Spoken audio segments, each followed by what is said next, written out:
En la Segunda Guerra Mundial, algunas de las operaciones más extraordinarias de las fuerzas especiales cambiaron el curso de la historia. Ahora, volvemos a contar dichas historias de una forma que no había sido posible hasta ahora. Utilizando gráficos de última generación, análisis expertos, demostraciones con armas y explosivos, y relatos en primera persona de hombres que hicieron historia. Examinaremos desde un punto de vista forense cómo transcurrieron exactamente dichos acontecimientos minuto a minuto. Ahora podremos revelar si fue una táctica bien diseñada o simple suerte lo que triunfó al final.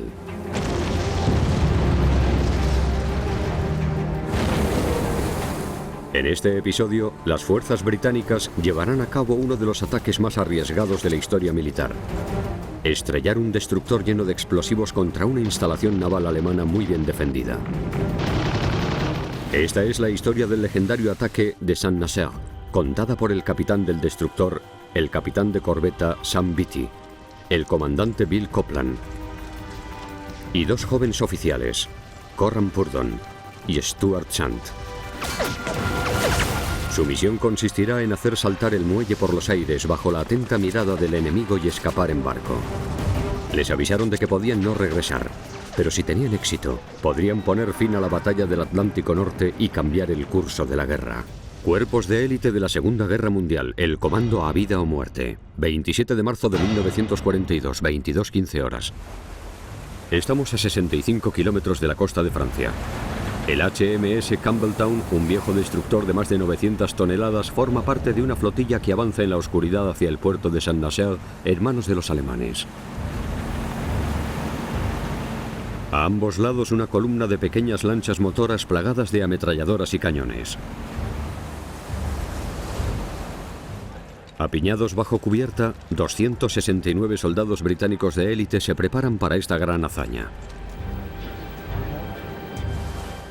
Saben que las próximas horas acabarán decidiendo el curso de la guerra.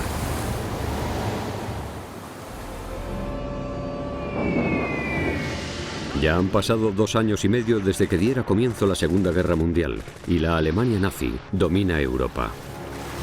Una campaña desesperada se libra en el Atlántico Norte, donde la supervivencia británica depende de los convoyes que traen suministros de su nuevo aliado, Estados Unidos. Ahora, Alemania amenaza con utilizar un arma que provocaría el caos en esas rutas tan importantes. El Tirpitz es el buque de guerra más poderoso de la marina alemana, más letal incluso que su famosa nave gemela, el Bismarck. Pero su enorme tamaño plantea un dilema para la marina alemana, una que solo Saint-Nazaire podrá resolver. El muelle de Saint-Nazaire era tan importante porque era el único dique seco de Europa Occidental capaz de acoger un barco del tamaño del Tirpitz. Era el único sitio en el que podían reparar el Tirpitz. Si no eran capaces de repararlo, no podrían arriesgarse a enviarlo a ninguna batalla. Destruyendo el dique seco, destruirían el barco, aunque nunca llegaran a tocarlo. Los bombarderos no serían lo suficientemente precisos como para destruir el dique desde el aire. La resistencia francesa no podría trasladar tantos explosivos hasta un puerto tan bien asegurado. Solo tendría éxito un comando que atacase por mar. El plan. El plan era muy arriesgado. Un grupo de asalto tendría que colar 18 barcos y un destructor y dejarlos a 8 kilómetros del estuario del Loira, bajo la atenta mirada de las defensas alemanas, armadas con reflectores y con una gran artillería costera, lo suficientemente potente como para hundir a sus barcos de un solo golpe. Colocarían un detonador de acción retardada a bordo del destructor programado para explotar 8 horas después de embestir el dique seco. Si el barco conseguía superar toda esa artillería, los grupos de asalto entrarían en el muelle para colocar más explosivos antes de que 5.000 soldados enemigos muy bien entrenados pudieran reaccionar. Irían armados con un gran arsenal de cañones de 20 y 40 milímetros y con ametralladoras. A continuación, mientras los equipos de explosivos completasen sus objetivos, el resto de comandos deberían mantener abierta su única vía de escape: un malecón con lanchas a motor esperándoles para llevarles de vuelta a casa. Pero retener a 5.000 alemanes armados hasta los dientes y sobrevivir a tal lluvia de proyectiles no sería nada fácil. Tras abandonar el Loira tendrían que confiar en que el temporizador hiciese estallar la bomba del destructor para volar el dique seco por los aires. El ataque tenía muchas fases y el plan era muy complicado. Todo tenía que ocurrir siguiendo una determinada secuencia y todo tenía que ocurrir de forma precisa para que tuvieran éxito.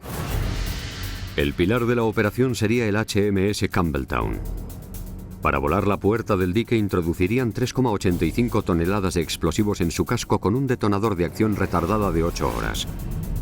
Sus cañones de 10 centímetros se reemplazarían por un cañón de 5 kilos y por 8 cañones Oerlikon de 20 milímetros cada uno, capaz de disparar 450 balas por minuto. Además, colocarían una coraza extra a ambos lados y una timonera para proteger a la tripulación del fuego que tendrían que soportar de las defensas enemigas. Por último, los atacantes disfrazarían el barco con la intención de acercarse lo más posible a su objetivo. Eliminarían 2 de sus chimeneas para darle el aspecto de un destructor alemán y colgarían una bandera naval alemana de su mástil. 0 horas 30 minutos. Tiempos del objetivo 60 minutos. El Campbelltown y el resto de la flotilla entran en el estuario del Loira. El capitán del destructor es Sam Beatty, de 33 años.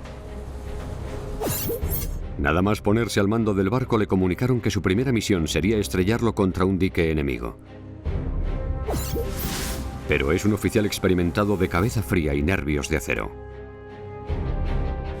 La primera prueba de la existencia de las defensas enemigas llegó cuando encendieron sus focos en la costa norte. Barrieron la zona de norte a sur, pero dejaron de buscar justo antes de descubrir los últimos barcos del escuadrón. Beatty sabe que van a necesitar toda la ayuda posible. Mira hacia el cielo y el sonido de un ataque aéreo disuasorio aumenta por momentos. Los bombarderos británicos han llegado a Saint-Nazaire justo a tiempo. Al principio, la intención del bombardeo de la RAF era que los alemanes no prestaran atención a lo que estaba pasando en el mar y además causar algunos daños a las defensas alemanas que intentarían recuperarse y no se percatarían de lo que se les estaba acercando por mar. Pero el resultado no fue el que esperaban los británicos. Los comandos habían solicitado un ataque aéreo a gran escala con 350 aviones, pero solo llegaron 62 porque la Fuerza Aérea se negó a desviar tantos aviones de su campaña principal. Y para empeorar las cosas, había nubes muy espesas en la zona del puerto. La RAF no quería arriesgarse a matar a un gran número de civiles franceses, así que lanzaron pocas bombas.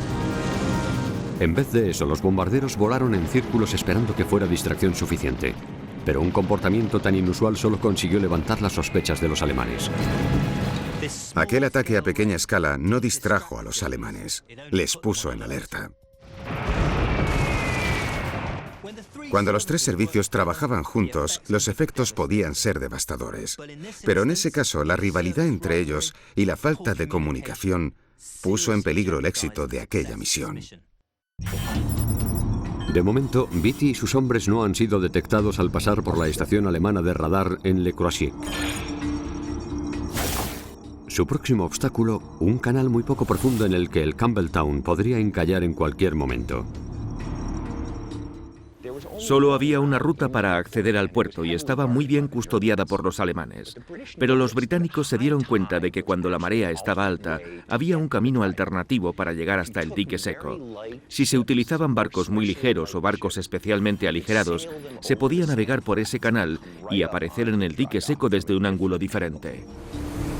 El Campbelltown también había sido despojado de cualquier elemento que no fuera esencial para el ataque. Pero incluso con la marea alta, solo tendrían unos centímetros de margen.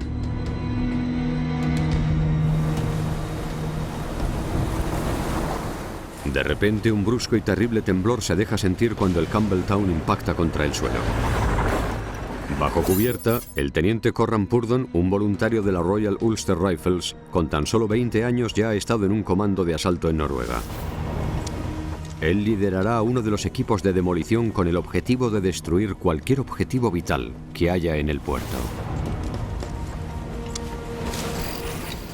Notamos cómo se arrastraba, las hélices intentaban abrirse paso entre el barro y nos sentimos aliviados cuando por fin volvió a flotar con total libertad. El teniente Stuart Chant, jugador de rugby y antiguo corredor de bolsa, lidera otro de los equipos de demolición.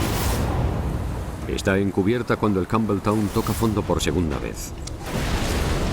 Un par de segundos después, a la 1:05, volvimos a ir más despacio mientras las hélices trataban de avanzar por un segundo banco de arena. Es un momento crítico. Si el destructor encalla, quedará a merced de las armas de los alemanes en cuanto salga el sol. Las defensas alrededor de Saint-Nazaire eran formidables, en teoría impenetrables. 28 cañones, desde cañones de 75 milímetros hasta enormes cañones ferroviarios de 240 milímetros protegían la entrada al estuario. 43 cañones más protegían las entradas a Saint-Nazaire, sobre todo cañones de 20 y 40 milímetros utilizados tanto por la defensa costera como por la defensa antiaérea. Había focos a ambas orillas del río. Y en el puerto había más cañones aún. Varias unidades custodiaban el puerto. Podrían conseguir que cientos de refuerzos de guarniciones cercanas acudiesen rápidamente. Purdon, Chant y el resto de comandos navegan hacia la boca del lobo. Saben que muchos de ellos no regresarán. Les dijeron que sería un viaje solo de ida, pero la camaradería era tal que eso les dio igual. Siempre y cuando estuvieran juntos se embarcarían en cualquier misión. Esta era la clase de dedicación que ofrecía una unidad de élite tan unida como la de los comandos. En la cubierta de proa del Campbelltown, el comandante Copland es el segundo al mando. Un veterano que luchó en la Primera Guerra Mundial y que a sus 44 años es el mayor de la unidad. Decide escanear la costa en busca de actividad enemiga. Seguimos navegando por aquel silencioso río. No había ningún ruido que pudiese disimular el de nuestros motores o el de nuestras conversaciones. La flotilla está a 3,2 kilómetros de su objetivo. De repente se encienden más focos. Enseguida ven al Campbelltown y al resto de lanchas. Pero los alemanes dudan. El Campbelltown lleva una bandera alemana y podría ser uno de los suyos.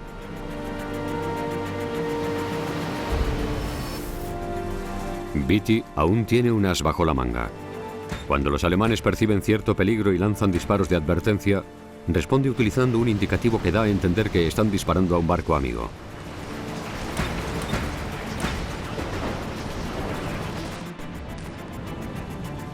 Cada segundo cuenta a medida que el destructor se va acercando a su objetivo. 1 hora 23 minutos. Tiempo hasta el objetivo 7 minutos. Durante unos cruciales minutos el engaño funciona, pero cuando el barco se niega a parar, los alemanes se dan cuenta de que les han engañado y empiezan a disparar. La misión se ve comprometida cuando se desata una lluvia de proyectiles procedentes de todas partes, y aún no han alcanzado su objetivo. A medida que las balas alemanas van cayendo sobre los británicos que se acercan a Saint-Nazaire, Beatty ordena que bajen la bandera alemana y que icen la británica. A continuación, la flotilla se abre. El Campbelltown abrió fuego disparando hacia los focos. Lo normal era que se apagaran al recibir algún impacto, pero al poco tiempo volvían a encenderse. El veterano de la Primera Guerra Mundial, el comandante Bill Copland, nunca había visto nada igual. Fue como si todas las armas de la tierra abrieran fuego contra nosotros. Respondimos inmediatamente con nuestros cañones Oerlikon y su letal traqueteo. Desarrollado por una empresa suiza, el cañón Oerlikon solía utilizarlo tanto la Marina británica como la americana como arma antiaérea. Disparaba proyectiles explosivos de 20 milímetros a una tasa de 7 por segundo y era increíblemente eficaz contra objetivos ligeramente blindados, pero era incapaz de derribar fortificaciones enemigas, lo que pronto supondría un serio hándicap para los atacantes. Los ametralladores se unen disparando 500 balas por minuto con sus ametralladoras Bren, el arma de apoyo por excelencia de la infantería británica durante la Segunda Guerra Mundial. Esta es la ametralladora Bren, la ametralladora ligera británica. Se trata de una pieza muy robusta y útil. El tambor tiene una forma muy característica. Se quita con gran facilidad. Es sólido y robusto. Contiene 30 balas y se monta rápidamente.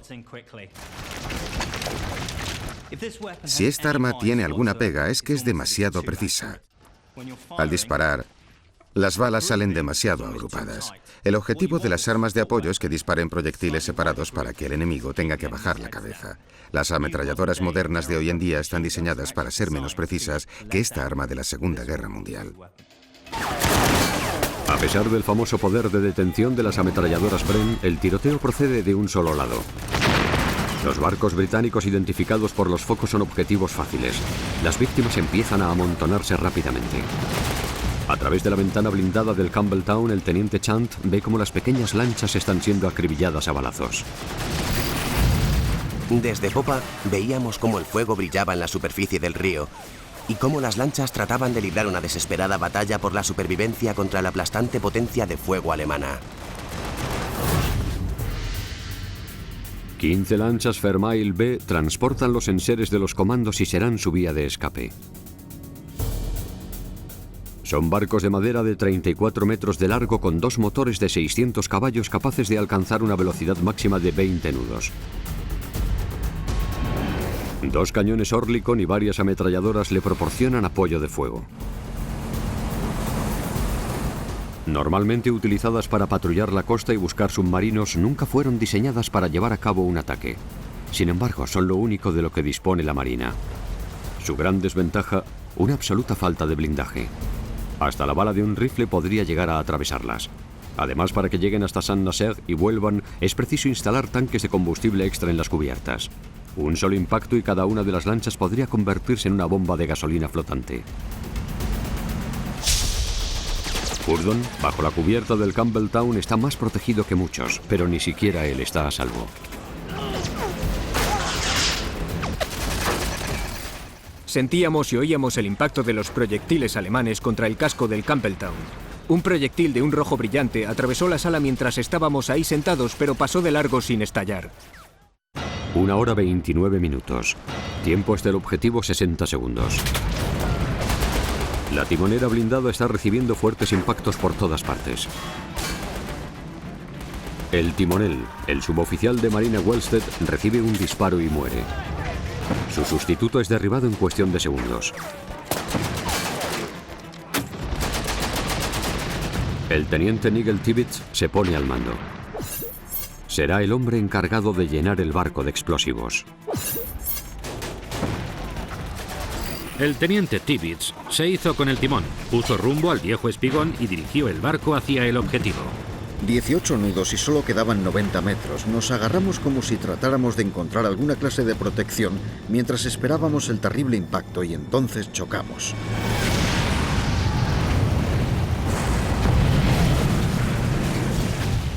De repente, el barco se detuvo. Sus arcos cedieron y arrollamos la puerta.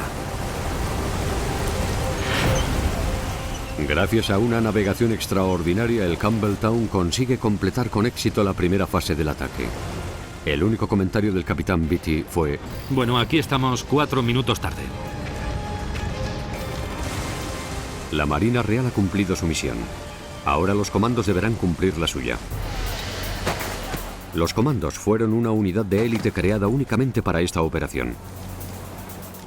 Fueron idea del primer ministro Winston Churchill y concebidos para contraatacar a Hitler, llevando a cabo ataques rápidos contra la fortaleza Europa.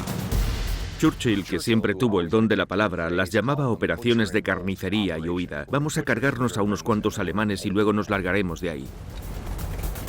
Todos los comandos se habían ofrecido voluntarios para formar parte de un servicio especial y habían sobrevivido a un riguroso proceso de selección. Stuart Chant, que jugaba en el famoso equipo de rugby de las Avispas de Londres, consiguió entrar.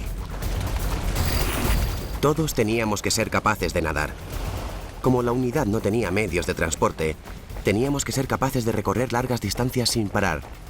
La distancia estándar para todos los rangos era de 100 kilómetros en 24 horas, casi el doble de la velocidad de cualquier hombre de infantería. También nos enseñaban a manejar explosivos, a llevar a cabo demoliciones y a manejarnos en combate sin armas. Dos antiguos policías de Shanghái, William Fairbairn y Eric Sykes, les entrenaban en combates mano a mano. También diseñaron un nuevo cuchillo para ellos basándose en su experiencia luchando en las calles.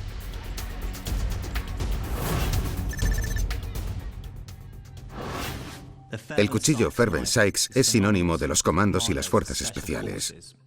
De hecho, hoy en día este cuchillo sigue siendo el símbolo de la insignia de los comandos. Tenía una hoja fina y preciosa diseñada para entrar hasta el fondo de la caja torácica y salir sin problema alguno. Durante semanas, los comandos entrenan sin descanso para peleas callejeras nocturnas, mientras los equipos de demolición practican instalando cargas una y otra vez. Para el ataque, los comandos se dividen en dos grupos diferentes. Los equipos de demolición, como los liderados por Chant y Purdon, harán saltar el puerto por los aires. Llevarán mochilas con hasta 40 kilos de explosivos por hombre. Debido a esa pesada carga, solo podrán llevar una pistola Colt de calibre 45 encima. El resto de comandos se dividen en equipos de asalto para tomar las posiciones enemigas y para proteger a las patrullas de demolición mientras trabajaban. Irán fuertemente armados con armas automáticas, incluyendo ametralladoras Bren y subfusiles americanos Thompson de calibre 45. Este es el subfusil Thompson M1. Es un subfusil americano. Probablemente les suene más de las películas de Hollywood de gángsteres y de la época de la ley seca. Pero en dichas películas siempre tenían un tambor enorme. Estos tambores contenían entre 50 y 100 balas. El problema de dichos tambores era que las balas solían atascarse dentro del propio fusil. Eso no podía ocurrir en el campo de batalla, así que lo reemplazaron por uno de estos, un tambor vertical que contenía hasta 30 proyectiles.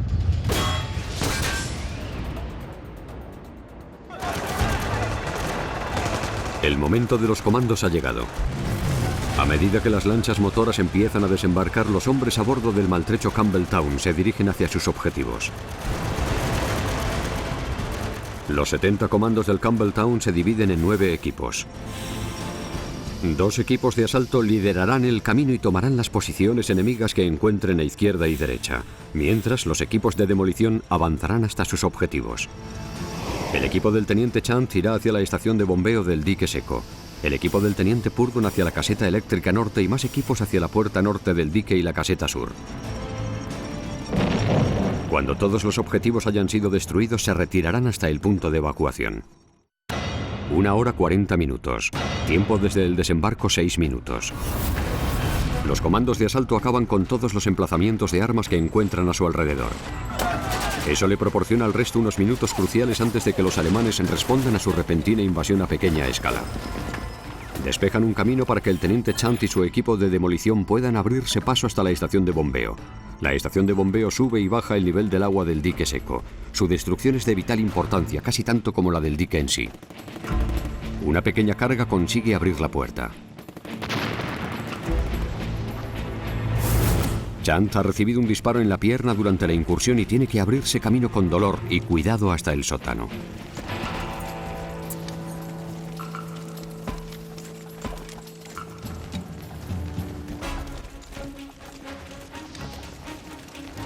Las cargas, a prueba de agua, se colocan con cuidado para causar el máximo daño posible. El equipo de Chant utiliza un explosivo casi el doble de potente que el TNT. Vamos a simular una estación de bombeo con una lavadora. Tiene un sistema de bombeo dentro. Lo que vamos a hacer es coger un poco del explosivo plástico que se utilizó para sabotear la estación. Tenemos un equivalente moderno, pero está basado en el mismo explosivo RDX. Vamos a coger 100 gramos y vamos a colocarlos encima de la lavadora. Colocaremos un detonador dentro y veremos qué ocurre.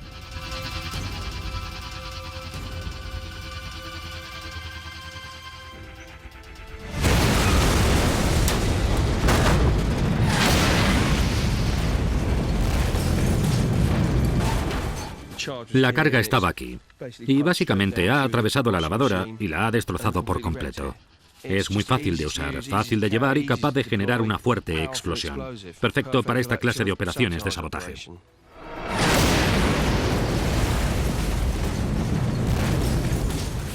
Para destruir la estación de bombeo de Saint-Nazaire, los comandos utilizaron unas 700 veces más explosivos.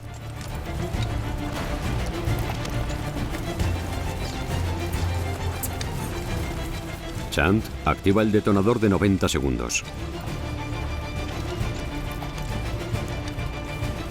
El herido oficial, ayudado por uno de sus sargentos, sube un laberinto de escaleras cojeando y totalmente a oscuras. Y se pone a cubierto justo a tiempo. 68 kilos de explosivos destrozan la estación.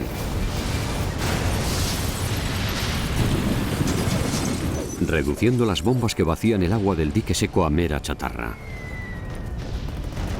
Mientras el equipo de Chant vuela a la estación de bombeo, el resto de equipos de demolición coloca cargas en sus objetivos mientras el capitán Beatty y su equipo esperan a la evacuación del varado Campbelltown. El equipo del teniente Purdon tiene que ir más lejos aún para llegar a su objetivo, la caseta norte.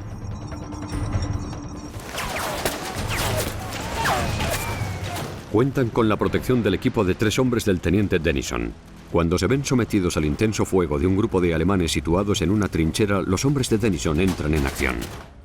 Era una misión complicada. La clave estaba en la velocidad. Sin ella no serían capaces de desorientar a un enemigo tan bien preparado. A medida que los comandos se iban encontrando con las posiciones alemanas, era crucial que llevaran a cabo planes sencillos para poder ejecutarlos rápidamente. Denison mantiene a los alemanes acorralados mientras 2 comandos se acercan para lanzar granadas y matar a todos los que están dentro de la trinchera. Ahora que el equipo de Denison ha despejado el camino, Purdon continúa hacia su objetivo, la caseta norte que alberga la maquinaria que abre y cierra la puerta norte del dique seco.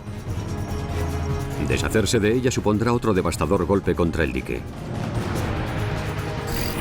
Llegamos a la caseta y descubrimos que tenía una puerta de metal muy pesada. Intenté romper el candado de un disparo sin éxito. Luego Ron Chang consiguió abrirla de un mazazo. Una vez dentro y siguiendo la dinámica que también nos sabíamos, colocamos las cargas y las conectamos.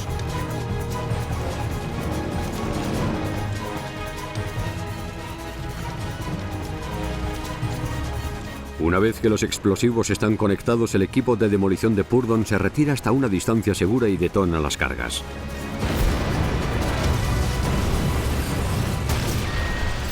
¡Qué vistas tan memorables! Fue como si todo el edificio se elevara a 1 metro del suelo antes de explotar y desintegrarse como un castillo de naipes. Parece que el plan va según lo previsto, pero al otro lado del muelle, su único medio de escape está sufriendo un fuerte ataque. 2 horas 19 minutos. Tiempo desde el desembarco 45 minutos. Los británicos han conseguido sus principales objetivos. El Campbelltown está situado en las puertas del dique con su carga de explosivos y los equipos de demolición ya han volado las casetas eléctricas del dique, la estación de bombeo y han dañado la puerta norte. Siguiendo órdenes, los equipos se retiran hacia el viejo espigón para que les recojan las lanchas motoras. Tal y como temían, el lugar está plagado de soldados enemigos, así que las probabilidades de salir de ahí con vida o de evitar la captura parecen prácticamente imposibles. Pero mientras el equipo de demolición de Purdon se retira, sufren el ataque de las posiciones alemanas situadas alrededor del dique. El ruido de los disparos era aterrador y la zona no dejaba de iluminarse por los focos y el fuego de las explosiones. El comandante Copland, el segundo al mando, también se dirige hacia el viejo espigón. Intentamos escondernos entre los edificios. Muros de casi 4 metros nos bloqueaban el paso y el tiempo volaba. Nos agrupamos para evitar el ataque poniéndonos a cubierto, yendo un paso por delante de las ametralladoras. Eligieron una forma de operar peligrosa. Normalmente al combatir dentro de una ciudad hay que despejar los edificios a medida que se avanza. Los soldados tienen que tratar de evitar la ruta más obvia. Tienen que moverse de casa en casa utilizando los tejados y los jardines traseros e incluso haciendo agujeros en las paredes. Pero la ruta más obvia es su única vía de escape y su huida depende de los equipos armados que están defendiendo el viejo espigón hasta que los demás puedan subirse a las lanchas motoras y huir de allí.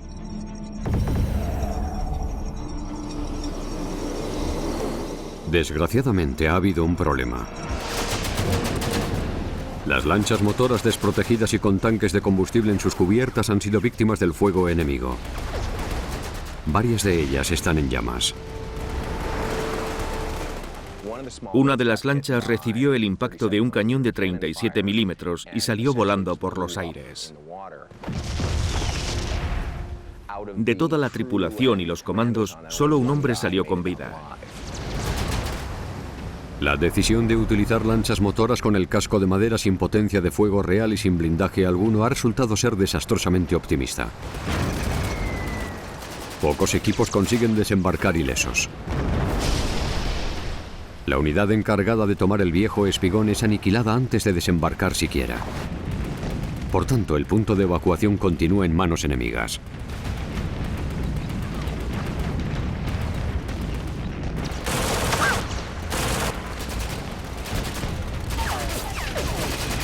De los 6 barcos que debían desembarcar en el viejo espigón, solo uno consigue llegar antes de sufrir una lluvia de granadas y disparos cercanos. Están rodeados. El comandante Bill Copeland está al mando de la fase de evacuación, pero rápidamente se da cuenta de que ya no hay nada que dirigir. Mi preciosa imagen de 14 lanchas motoras vacías solo había sido un sueño. La mayoría estaban hundidas o en llamas. En la oscuridad de la noche resplandecía un mar de petróleo en llamas. Grandes columnas de humo y explosiones naranjas daban a entender que ya no quedaban barcos para llevarnos de vuelta a Inglaterra. No creo que a muchos de nosotros nos sorprendiera. 2 horas 34 minutos. Tiempo desde el desembarco 60 minutos. El teniente coronel Charles Newman se enfrenta a una dura decisión. De su equipo inicial de 269 comandos, más de la mitad están heridos y además se están quedando sin munición. Los alemanes ya son totalmente conscientes de su presencia. Marineros, policías y trabajadores portuarios alemanes han recibido la orden de actuar y pronto abruman a la fuerza de protección de los comandos. También están bajo el letal fuego de cañones antiaéreos de 20 milímetros colocados en barcos alemanes y en el techo de búnkeres para submarinos. Newman llama a su segundo al mando, el comandante Copeland, para que le ayude a improvisar un nuevo plan de escape. Tuvimos una conversación rápida y decidimos atravesar la ciudad para llegar al campo, dividirnos en pequeños grupos y dirigirnos hacia España. Reuní a todos los oficiales y Charles les explicó la situación. Chant, Purdon y el resto de oficiales escuchan en silencio. El plan consiste en atravesar una ciudad plagada de refuerzos alemanes para después cruzar casi 650 kilómetros de territorio enemigo hasta llegar a una España neutral. Para los comandos formaba parte de su rutina. Habían sido entrenados para esto. Tenían pocas probabilidades, pero no pensaban rendirse. Formamos y, liderados por nuestros equipos de asalto y protección, empezamos a avanzar. 2 horas 49 minutos. Tiempo desde el desembarco 75 minutos. A medida que los británicos se preparan para despejar el camino, en el río las pocas lanchas que han sobrevivido se dirigen hacia mar abierto. Beatty, el capitán del Campbelltown, y el resto de la tripulación escapan a bordo de un ML-177 junto con Tibbets, el experto en explosivos que guió el barco hasta las puertas del dique. Cuando están a punto de llegar a un lugar seguro, un proyectil explosivo impacta contra el motor de la lancha. A continuación, varias ametralladoras acribillan el navío. El teniente Nigel Tibbets está entre los muertos. El barco de madera acaba hecho pedazos tras una lluvia de proyectiles alemana, forzando a los supervivientes a zambullirse en las gélidas aguas. Los heridos acaban hundiéndose bajo las olas. Solo unos pocos son rescatados. De vuelta en Saint-Nazaire, los comandos restantes comienzan su desesperada carrera hacia la libertad. Evitando la plaza del casco antiguo asediada por fuego alemán, deciden rodearla y dirigirse hacia el único puente que puede conectarles con el resto de la ciudad. A pesar del peligro, los comandos avanzan con un entusiasmo casi imprudente. Entre ellos va el teniente Corran Purdon, cuyo equipo voló la caseta norte, y Stuart Chant, que consiguió escapar de la demolición de la estación de bombeo. Nos disparaban desde todas partes. Algunos proyectiles venían de muy cerca, pero seguimos avanzando como un equipo de jugadores de rugby. A veces nos reíamos, maldecíamos, tratábamos de animarnos y de vez en cuando alguien recibía un impacto.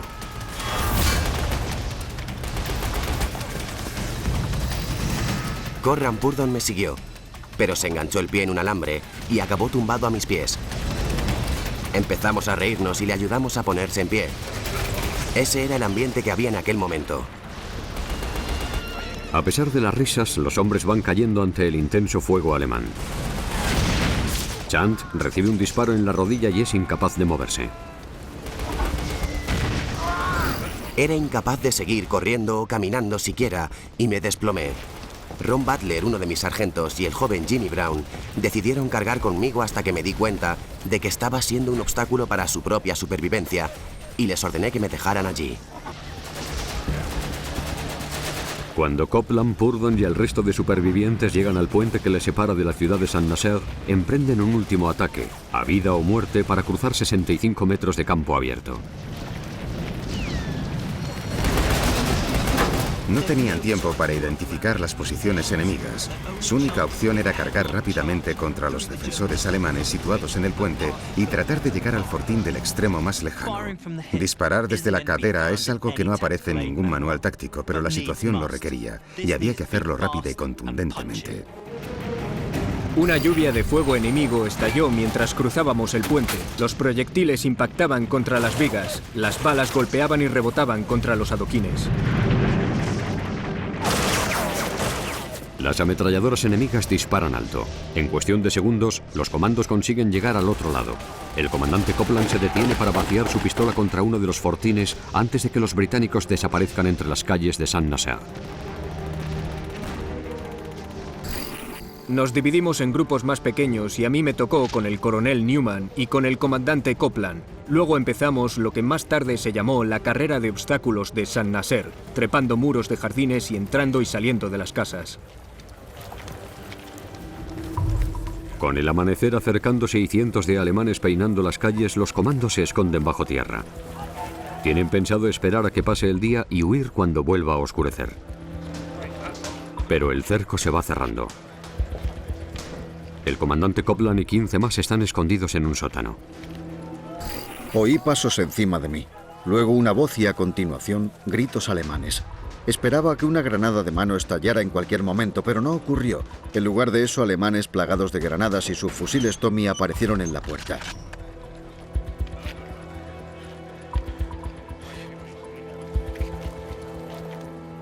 Me uní a la procesión de aquellos que podían caminar. Subimos las escaleras y cruzamos la calle.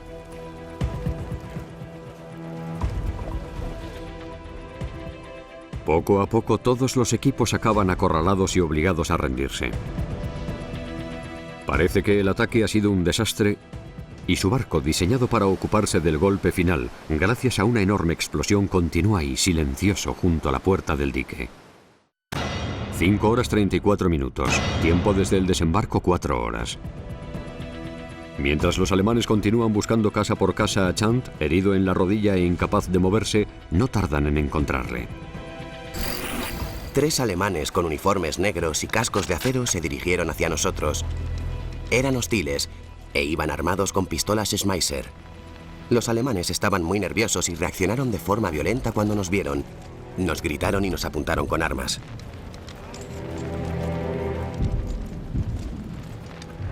Chant se une a un grupo de prisioneros heridos reunidos en una calle enfrente de un café. Aquí le vemos con la rodilla herida y vendada en una de las muchas imágenes tomadas aquella mañana por periodistas y fotógrafos alemanes, impacientes por documentar lo que parecía que había sido un imprudente y desastroso ataque británico.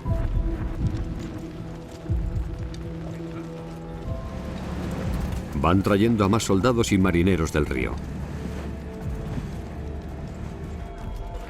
Entre ellos el capitán Beatty, que solo lleva una manta. Fue apresado por un torpedero alemán tras la destrucción del ML-177. Hay algo que los prisioneros desean saber de forma desesperada, pero que nadie se atreve a preguntar. ¿Por qué el HMS Campbelltown no ha explotado? El destructor continúa inmovilizado. Y en su interior hay 3,85 toneladas de amatol, un potente explosivo situado directamente sobre la puerta del dique seco. Los explosivos deberían de haber detonado hace más de una hora. Ahora los oficiales y especialistas técnicos alemanes están inspeccionando el barco. Pronto se une algún cazador de souvenirs e incluso las queridas y novias de los oficiales alemanes. Si los alemanes descubren los explosivos a bordo y los desactivan, el ataque no habrá servido de nada. Los alemanes creen que los británicos han intentado, sin éxito, destruir la puerta del dique estrellando un viejo destructor contra ella. Un oficial alemán le dice a Beatty: «Obviamente tu gente no sabía lo resistente que era esa puerta. Es inútil tratar de derribarla con un endeble destructor». Parece que todo ha sido en vano. Tantos muertos y tanto sufrimiento para nada. 10 horas 35 minutos. Tiempo desde el desembarco 9 horas y 1 minuto.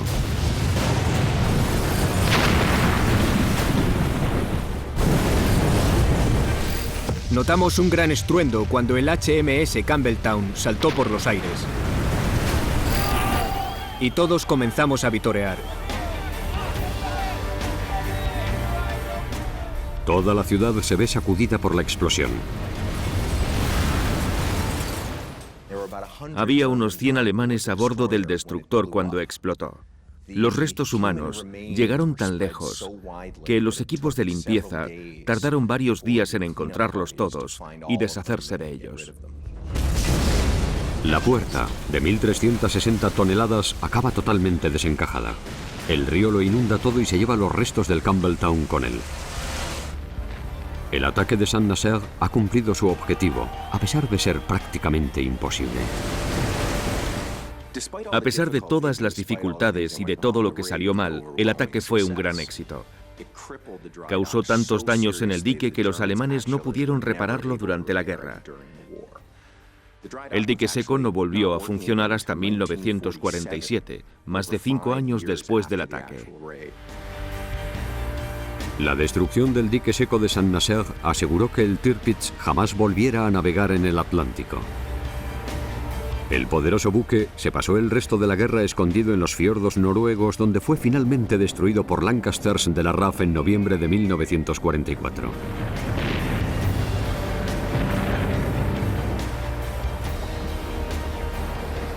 Pero el éxito les salió muy caro. Solo 3 de las 17 lanchas motoras que participaron en el ataque escaparon del infierno de Saint-Nazaire y consiguieron volver a Inglaterra. De los 611 hombres que participaron en el ataque, 2/3 fueron asesinados o capturados. 5 comandos consiguieron escapar y llegar a territorio neutral español con la ayuda de civiles franceses para luego cruzar hasta Gibraltar y volver en barco a Inglaterra. Muchos de los 168 británicos que fallecieron fueron enterrados por los alemanes, con todos los honores militares. Entre los 215 prisioneros estaban el veterano de la Primera Guerra Mundial, el comandante Bill Copland, el teniente herido Stuart Chant, el joven oficial irlandés Corran Purdon y el capitán del Campbelltown, Sam Beatty.